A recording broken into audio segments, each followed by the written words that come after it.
Okay, I guess we'll go ahead and get started. So for tonight, I had mentioned, I guess it was two weeks ago, I had put on the bulletin that we were going to talk about Jewish history, and that was kind of a quick way to summarize and to keep Carson from having to try to pronounce the name of the Jewish holiday that's happening right now. But I'll talk about it in just a minute, but to kind of get our minds thinking in that direction.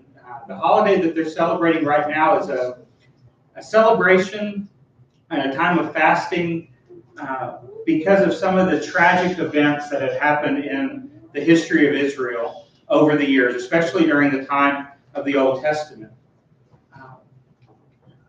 But it got me thinking. I wondered, can you guys think of some of the dates in U.S. history, month and day, where tragedies happen? Like, what are the days? And obviously the day that will live in infamy would be one of them. But what are the days that this country could collectively mourn or collectively remember some kind of tragedy? Right. 63, when they were Kennedy. November, I wrote it down before, 22nd, I think it was, of 63. Yeah. Trade Center bombed, or plane flew into it. Yeah, 9/11. Oh, what day that was? The 9/11. Yeah. I never thought. When they flew into the Trade Center. I don't know why. It takes a while for the brain to get to move. I'll tell you that's where I was when I was thinking of the list, because I was sitting there thinking and struggling with it. When that happened. And it reminds me of when I heard somebody asking, what day is the 4th of July happening this year? What do you think? Which day comes to your mind? I can remember when Roosevelt died. Really? Yes, sir. I remember when George Washington died. Yeah. A long time ago, wasn't Sure, late. Remember when they killed Lincoln? But no joke, I can remember Yeah. Roosevelt. Lincoln. Uh-huh. But I don't know I exactly remember what day it I was was. 12 Right. years old. I remember I said, Wayne Hoaxall. they brought him from out Georgia on an open train car where you could see the window. They put the coffin in where you could see this coffin in this train car, and they come from Georgia all the way to Washington, D.C. Came through Bristol, people could see it. Anybody else remember seeing Kennedy's coffin or Lincoln's coffin?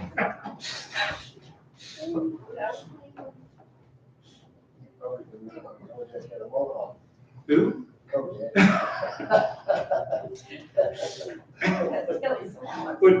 What day comes to your mind, Carson? Oh, a day of tragedy in the United States. George Washington. December, which the Pearl Harbor, December 7th. Yep. Civil War. There's quite a few days in the Civil War that would be national tragedies. The celebration that the Jewish religion is having right now is actually started, depending on the time change over there, would have started just a little while ago, is remembering an entire week where tragedies happen, is seemingly year after year after year during their history.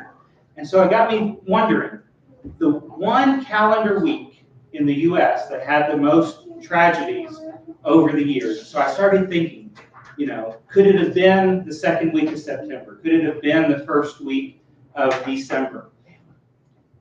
But I decided it has to be the third week of April. I'm going to read off of just a few of the things that happened over the years in the U.S. That we would remember that all happened between April 14th and April 20th. Lincoln, that TJ mentioned, the Titanic was sunk, and the Boston Marathon bombing were all on April 14th of different years. April 16th, the Virginia Tech shooting, and then 600 people died in Texas and a fertilizer explosion in the early 1900s. The 17th of April, Bay of Pigs invasion, and then another explosion in Texas at another fertilizer plant. The April 18th, the San Francisco earthquake killed 3,000, and the Beirut embassy bombing was also that day. April 19th, the Waco siege ended with big loss of life there. The Murrah Federal Building was bombed a few years later, and the Revolutionary War began in 1775. April 20th, we all know Columbine happened that day, and also one of the biggest oil spills in the history of the U.S. It's kind of strange to think that that week had all of these things happening. For the Jews, that week is this week right now. It is the second week of the month of Av. And they remember these tragedies that happened through their history. And I'm going to recount a few of them from the Old Testament, and we'll tell the stories about that, and then we'll get into some of the scripture reading that they do during this time when they are remembering such great tragedies. So the first big event in the life of Israel that happened during that week was when the 12 spies went out. Remember, the 12 of them go out, and they all come back, and Joshua and Caleb, they have good reports, and the other 10 have bad reports. And the reason that's a tragedy is because it led to the death of an entire generation and multiple generations of people wandering there in the desert.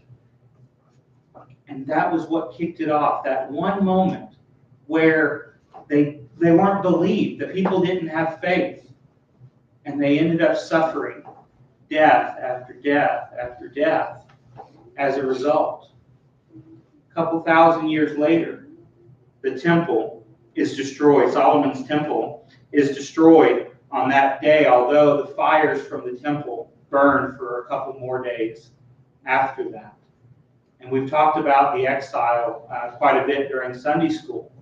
But for an event to kick off that time of being at a distance, of being separated, being away from the ability to worship there in the temple, the entire life of the people of Israel were shattered in that moment. And as a nation, they would collectively mourn the loss of life, the loss of freedom, and just the loss of everything that they would have known. Many of us would have been through situations kind of like that. Not, of course, in exile, not generally our country being destroyed and dispersed, but often our personal lives, often our families, often deaths of people that we know just shake our lives. And then especially as the anniversaries come up, or as remembrances come up of their lives, a lot of times it sets our minds into times of depression, or times of worry, times of wondering, where is God? What is He doing? And that's how the people of Israel would feel over the years. As the second temple was also destroyed during those couple of days span in the same month of Av in 70 AD.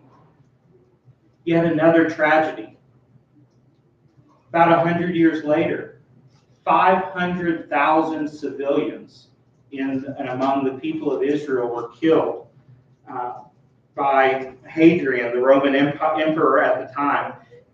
He had been sympathetic to the Jews. He let them return. He let them to rebuilding the temple, and then he changed his mind and kicked them out, and they started trying to fight. And every single settlement that has ever been dug, archaeologically dug in Israel shows signs of destruction from 135 AD. They find a layer where everything is destroyed and nothing is rebuilt for quite a while. 985 settlements and 50 strongholds, all destroyed by that emperor. Brought in 12 Roman legions to kill every living person among them. All that same week. And then what was left of the destroyed temple was plowed under by another Roman emperor a few years later. And if that wasn't bad enough, the people of Israel today remember those events, but they also remember that same week, this same week, in 1290, the Jews were kicked out of England. In 1306, they were kicked out of France. 1492, kicked out of Spain this same week, feeling like maybe the week is cursed or something. I don't know how to explain how bad people would feel in that context, but I know of some people that I've met, and I couldn't tell you where I've met them because I don't remember who it was. But thinking every year when it comes time for the holidays, they wonder, who's going to die this year? What's going to happen this year? How bad is it going to be? Because in their lives, bad things happen on those days. And the last thing the people of Israel remember during this week are 3 events related to the Holocaust, the final solution being approved in 1941, the deportation from Warsaw beginning in 1942, and the war beginning in the First World War beginning in 1914 as well. They remember all these things because ultimately 6 million people were killed during World War II by the Germans. And this is a national tragedy. And that week, everybody who is Jewish, who would have family, are going to remember those events. I'm not related to him by blood, but my great uncle, who passed away a few years ago, spent several years in Auschwitz. And even our family would remember those events.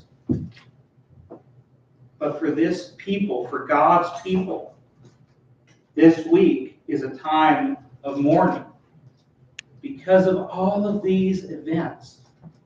And it really messes with our minds, I think, when stuff like that happens. We start to struggle in our faith. A lot of times we don't know how to deal with events like that when we remember those things. I worked with a guy when I was over at the Salvation Army, a young man. He was a few years younger than me, I think, but he used to live in Connecticut. And as he was growing up, he went to the Newtown School. And the shooter of that school was in his class. And his sister was in the class with all the victims. So for hours, he wondered what had happened to his sister. And then every year when that anniversary came up, his mind would struggle, fell into addiction, had all of these kind of problems in his life as that anniversary came up. And every one of us has anniversaries in our life that we remember like that. We remember the happy anniversaries and stuff like that, but we remember the anniversaries of when someone died. We remember the anniversary a lot of times of when other tragedies might have happened. And what today's lesson is about is how the people of Israel remember, but how they handle, what scriptures they use in order to help them process some of the grieving that comes back year after year after year. Flip on over to the book of Lamentations. It's a book that we haven't read. If we read much of it, we didn't read very much of it last year. It'll be in between Jeremiah and Ezekiel. That will help us find it a little bit quicker. But once you find it, what we're going to do, I'm not actually going to read all of it. What I'm going to do, I'm going to play a 7-minute video on the screen where a minister gives a summary of this book. And about halfway through, he's going to start talking about each chapter. And what I found helpful when I was watching it was to kind of skim that chapter when he talks about it. And you'll kind of get a feel for what he's saying. And once the video is over, I'll turn the audio off and we'll get to talking about the book of Lamentations from the beginning, and we've got a couple of other passages we can talk about as well. So let me get this here, and I'll get some audio going Forrest?